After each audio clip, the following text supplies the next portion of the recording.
Assalamualaikum warahmatullahi wabarakatuh. Selamat pagi anak-anak kelas 6B yang Pak Dewi banggakan dan yang soleh.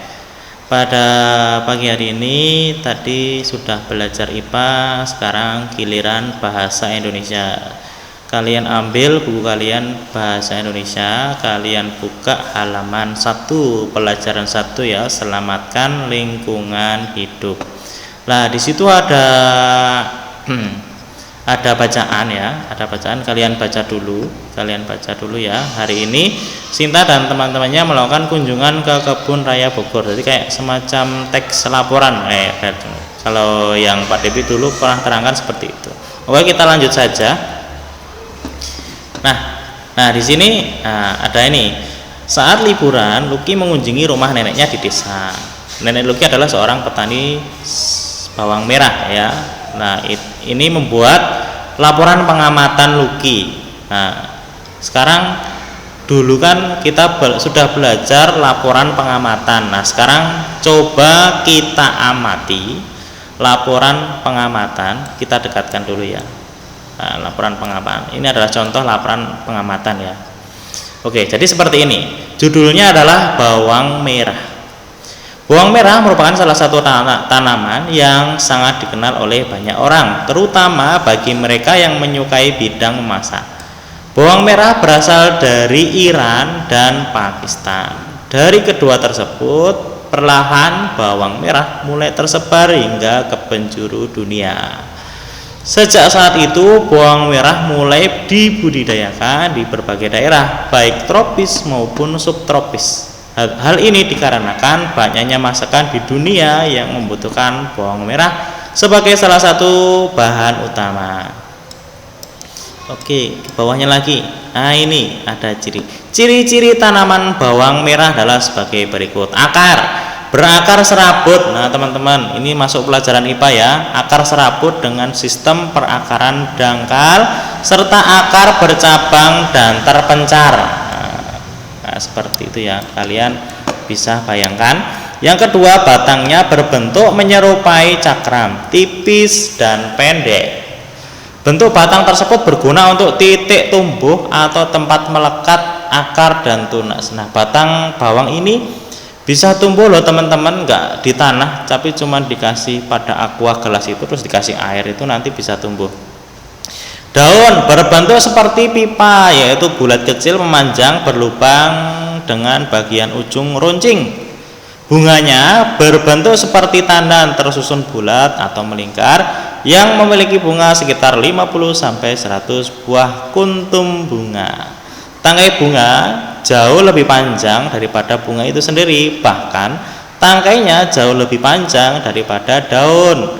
Bunga bawang termasuk bunga sempurna, yaitu alat perkembangbiakan jantan benang sari dan alat perkembangan betina atau putik berada pada satu bunga. Nah, ini teman-teman kalian garis bawah ya, perkembangbiakan jantan atau benang sarinya dan perkembangan biakan betina atau putik berada dalam satu bunga. Oke, kita lanjut ke halaman berikutnya. Nah, kita dekatkan dulu. Bawang merah berkembang biak dengan cara dua ya, yaitu dengan cara generatif atau kawin. Nah, ini seperti IPA tadi ya, generatif, dan vegetatif atau tidak kawin. Perkembangbiakan secara generatif terjadi dengan diawalinya proses penyerbukan, yaitu bertemunya benang sari dan putik. Kemudian dari bunga akan berkembang biak menjadi buah. Buah bawang merah berbentuk bulat dengan ujung tumpul, di dalamnya terdapat biji. Biji jika ditanam di tanaman akan tumbuh menjadi tunas bawang. Ini selain berkembang biak secara generatif dengan biji, bawang juga berkembang biak dengan cara vegetatif tadi ya, tanpa kawin, dengan cara umbi lapis. Cara perkembangbiakan secara vegetatif adalah dengan cara menanam umbi bawangnya, kemudian akan muncul tunas baru. Tunas baru akan muncul dari bagian tengah umbi. Cara perkembangbiakan vegetatif biasanya lebih banyak dipilih karena lebih mudah dan sederhana.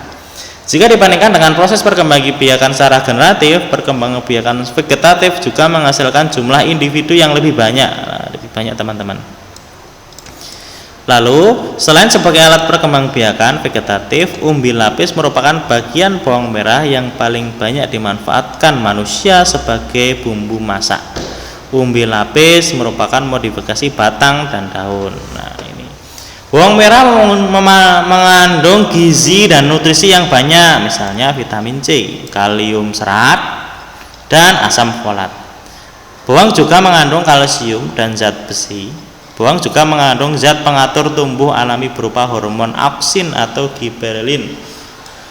Bawang merah sendiri memiliki banyak manfaat yang dapat kita gunakan. Selain bumbu masak, juga dimanfaatkan sebagai obat tradisional mengatasi berbagai penyakit seperti diabetes, kolesterol, sembelit, mencegah kanker, mengatasi radang tenggorokan, menghilangkan racun, dan meningkatkan kekebalan tubuh. Nah, ini cocok banget pas musim corona ini ya, untuk meningkatkan kekebalan tubuh. Kalian jadi konsumsi bawang banyak-banyak, berambang maksudnya, banyak-banyak ya.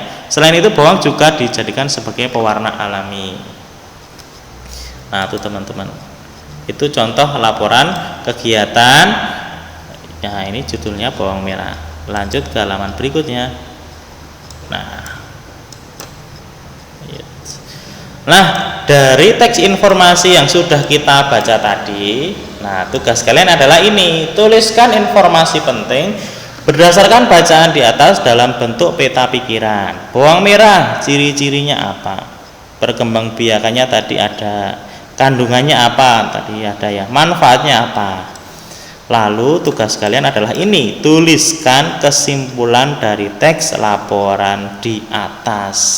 Nah, ini ya, tuliskan teks laporan di atas. Nah, ini tugas kalian teman-teman. Nanti kalau kalian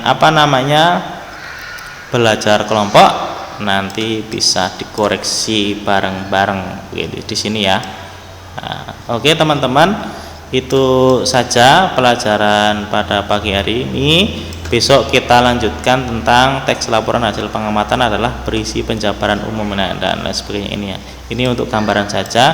Untuk yang pertama ini kalian baca dulu baik-baik, kemudian kalian tuliskan pada peta pikiran seperti ini. Lalu ini ditarik kesimpulannya. Kesimpulannya apa dari hasil laporan tadi? Bawang itu gimana. Nah, seperti itu teman-teman. Oke, paham nggih? Insya Allah paham. Sekian dari Pak Depi. Kurang dan lebihnya mohon dimaafkan. Wassalamualaikum warahmatullahi wabarakatuh. Jangan lupa di-share ke teman yang lain ya.